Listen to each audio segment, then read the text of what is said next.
Friends, आज मैं आपको बताऊंगा वीएफडी के बारे में। ठीक है, वीएफडी का ये पावर सर्किट है। ठीक है, पावर सर्किट के बारे में बताऊंगा। कंट्रोल सर्किट का जो है वो नेक्स्ट वीडियो में बताऊंगा। ठीक है, ये हमारा वीएफडी का फुल फॉर्म होता है वीएफडी, वेरिएबल फ्रीक्वेंसी ड्राइव।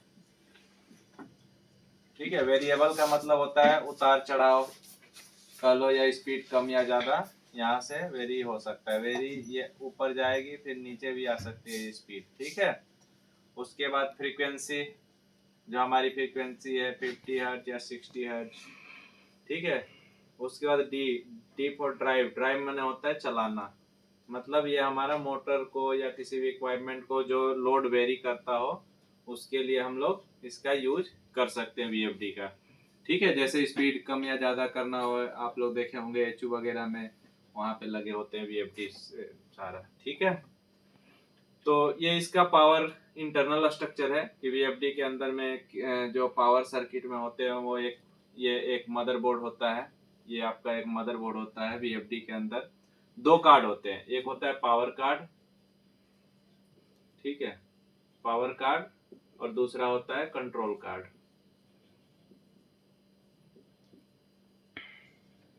जैसा कि आप लोग स्टार्टर वगैरह में भी देखते होंगे कि हमारे पास पावर वायरिंग और कंट्रोल वायरिंग, दो तरह की वायरिंग होती है। तो इसके अंदर भी सेम है, दो कार्ड मिलेंगे आपको। एक होता है पावर कार्ड, एक होता है कंट्रोल कार्ड। कंट्रोल कार्ड हमारा 24 वोल्ट डीसी सप्लाई रहेगा।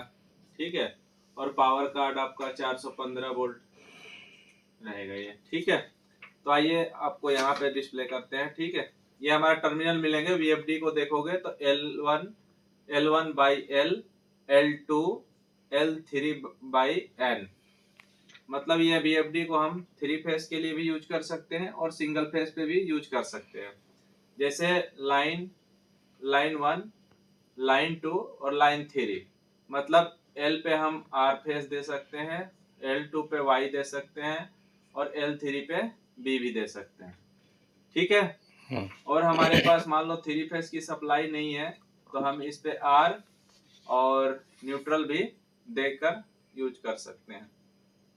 ठीक है, कोई भी एक फेस और एक न्यूट्रल लेके ले सकते हो। उसके बाद ये सप्लाई फ्रेंड्स आगे आती है। जो पावर कार्ड लगे होते हैं उस कार्ड में आपका ये डायोड लगे होते हैं, 6 डायोड। मतलब 3 फेस को डीसी में कन्वर्ट करने के लिए मतलब एक फेस पे 2 डायोड लगते हैं, तो इस हिसाब से 6 डायोड लगे हुए हैं। ठीक है, ये डायोड है। डायोड का काम क्या होता है फिर? डायोड का काम यही होता है कि वो सिर्फ जो करंट होता है वो उसको एक ही डायरेक्शन में जाने देता है।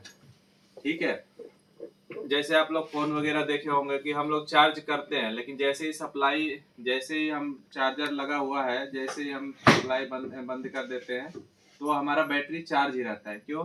क्योंकि उसमें डायोड लगा होता है, वो रिवर्स सप्लाई नहीं जाने देता है। ठीक है, वैसे ही एक डायोड और होता है हमारा जीना डायोड। ठीक है, जीना डायोड आपका क्या करता है? सर्किट को ब्रेक करने का काम करता है। ठीक है, तो ये डायोड लगे हुए हैं।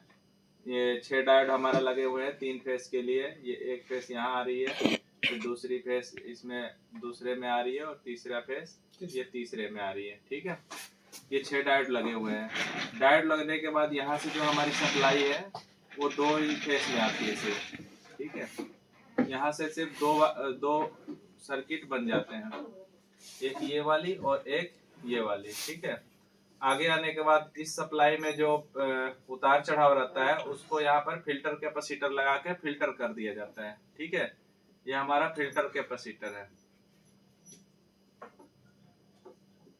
जब आप वीएफडी खोलोगे ना तो आपको कार्ड देखने को मिल जाएंगे, उसमें बड़े बड़े फिल्टर कैपेसिटर लगे रहते हैं। ठीक है, उसके बाद आगे आइएगा तो ये बाइपोलर जंक्शन ट्रांजिशन लगा होता है, ट्रांजिस्टर IGBT। इसी को फ्रेंड्स, ट्रांजिस्टर को हम लोग IGBT कहते हैं। सिंपल तौर पे आप लोगों ने देखा होगा इस तरह का इलेक्ट्रॉनिक डिवाइस में ऐसा एक पार्ट्स लगा होता है जिसमें यहाँ कुछ लिखा होता है, और ये 3 टांगे होती है उसकी। ठीक है, तो इसी तरह का ये है IGBT, insulated gate bipolar transistor. ठीक है, इसका ये फुल फॉर्म है, इंसुलेटेड गेट बाइपोलर ट्रांजिस्टर। ये ट्रांजिस्टर किस लिए, इसका ये जो है ना हाई पावर को कंट्रोल करने के लिए लगाया जाता है। ठीक है, इसका स्विचिंग स्पीड बहुत ही तेज होता है। जहाँ पे हमें हाई स्पीड स्विचिंग चाहिए वहां पर ये हम लोग IGBT का यूज करते हैं। ये स्विचिंग इतनी तेजी से होते रहती है फ्रेंड कि ये हमें पता नहीं चलता है, और आगे जो हमारी सप्लाई है वो यहाँ पे आपको मिल जाती है, AC सप्लाई। ठीक है, AC सप्लाई यहाँ पे मिल जाती है, और यहाँ पे जो टर्मिनल निकले रहेंगे उस पे लिखा रहेगा UVW। तो इस टर्मिनल से हमें 3 फेज की मोटर को कनेक्ट कर देना है।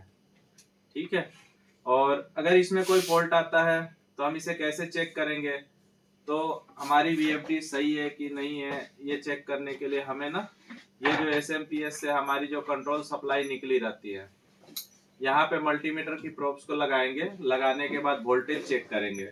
अगर वोल्टेज यहाँ पर मिलता है फ्रेंड्स तो सही है, अगर वोल्टेज नहीं मिलता है तो इसका मतलब कोई डायोड में फॉल्ट आ गया है। ठीक है, और अगर आगे चलते हैं ट्रांजिस्टर अगर फॉल्ट होगा तो हमारी स्विचिंग नहीं होगी और यहाँ पे प्रॉपर वोल्टेज आउटपुट नहीं देगा। तो ये था फ्रेंड्स हमारा VFD पे वीडियो।